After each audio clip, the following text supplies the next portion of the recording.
صباح الخير. النهاردة عندنا وصفة حلوة قوي، أومليت البيض مع السجق.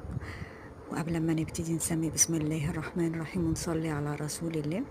أنا قطعت السجق قطع صغيرة وحمرته في السمن، ونزلت عليه بالبيض، وحطيت على البيض ملح وفلفل.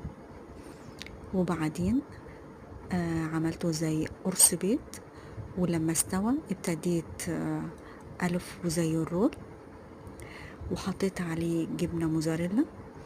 وبعد كده لما استوى خرجته وابتديت اقطعه. مش عايزه اقول لكم الريحه عامله ازاي، تحفه.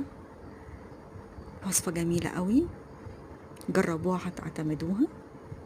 بصوا الجبنه عامله ازاي، بسم الله ما شاء الله لا قوه الا بالله. ربنا يحسن ما بين ايدينا. لو عجبكم الوصفه لايك وشير وقلب ودعوه حلوه، وما تنسوش تشتركوا معايا على قناتي على اليوتيوب. يومكم خير وبركة.